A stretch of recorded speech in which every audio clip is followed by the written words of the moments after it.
Hi guys, welcome to another movie crew review. Today we'll be reviewing The Long Walk. The movie stars Cooper Hoffman, David Johnson, and Mark Hamill.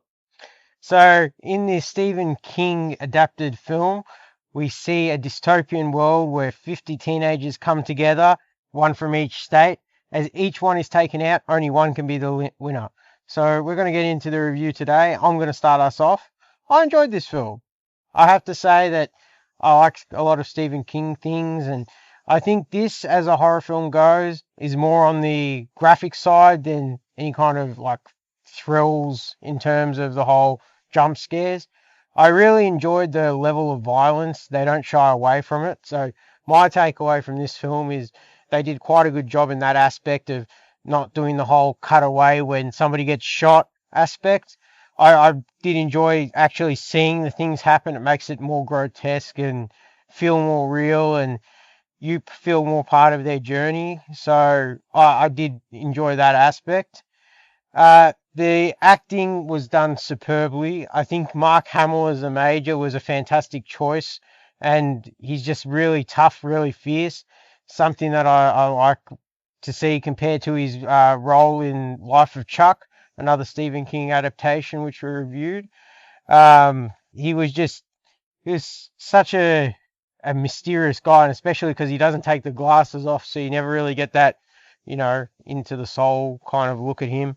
So I did enjoy that. But the real stars of this film are the boys, the camaraderie that they put together. As you're going through the film, you see them one by one.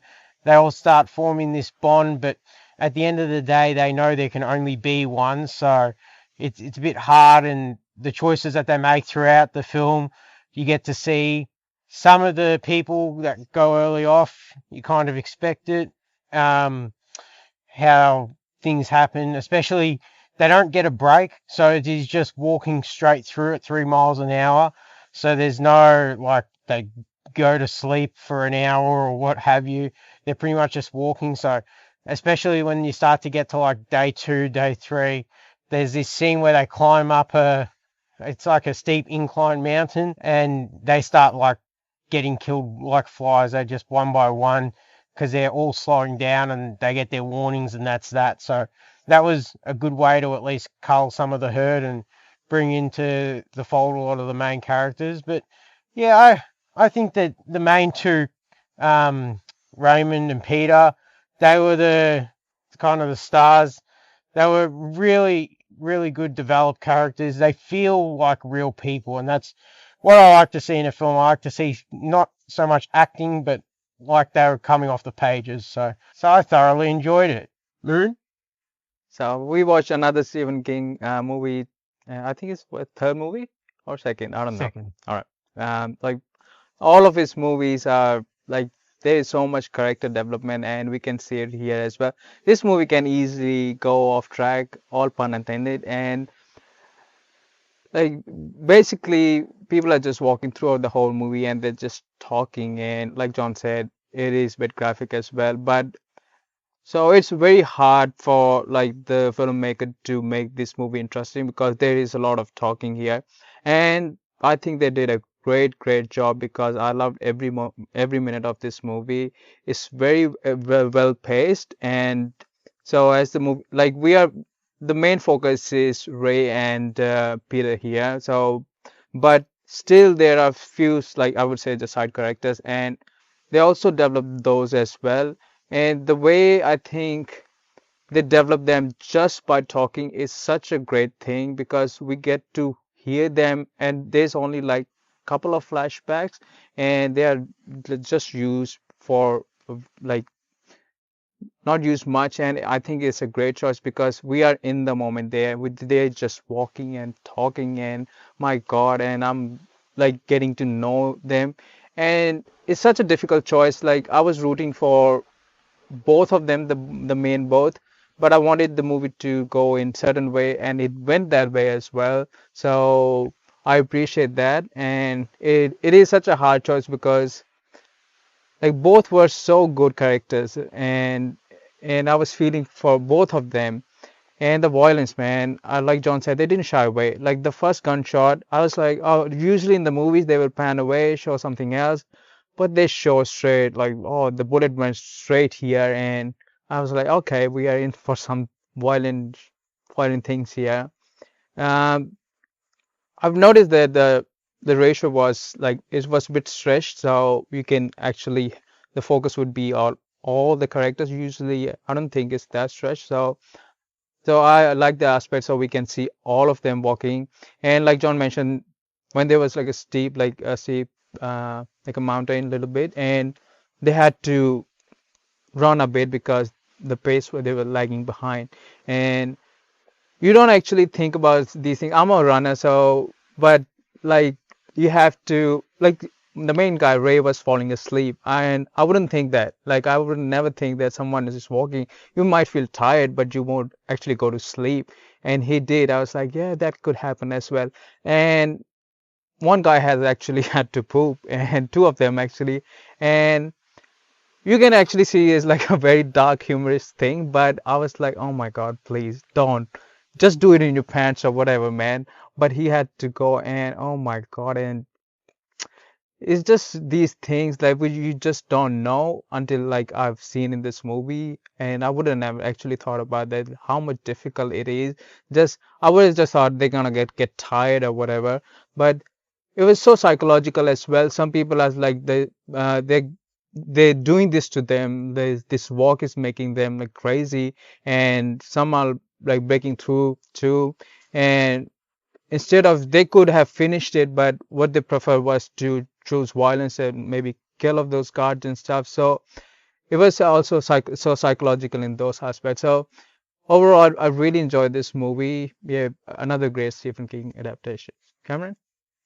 Yeah, I mean, it was a bleak world. Not a lot is happening, but like the boys have said, the conversations that they have on this long walk really captivate me throughout the whole movie. I mean, kudos to the director and the writing for this. I mean, to keep me interested in just boys, young men walking this whole movie without any sort of action or any sort of flashbacks or this that, it was really well done. I mean, the graphic nature of the killings or the pooping or the peeing, it just all impacts so much and just leaves you without any question, sort of thing. Like if they didn't show them pooping, you'd be like, well, are they pooping? Do they get to poop? Like it's just the real impact that it has on the story just makes you sort of, yep, okay, that's how they have to do it, and you move on. You just start just being invested in just hearing their stories without thinking, oh,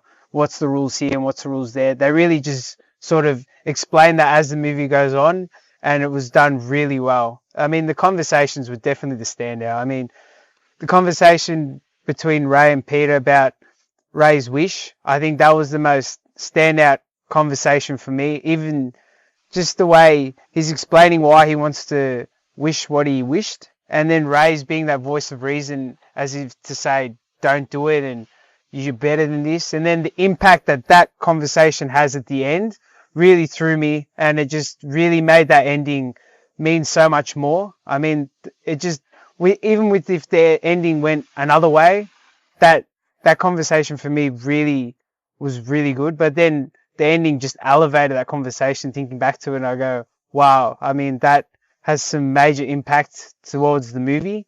And yeah, the side characters, everything really just flowed, and you're really caring about each character, even the ones that are being dicks and trying to kill the pack and just sort of irritating everyone. I mean, you just sort of understand everyone's point of view in this long walk. And yeah, I was really, really surprised, but I really enjoyed this movie.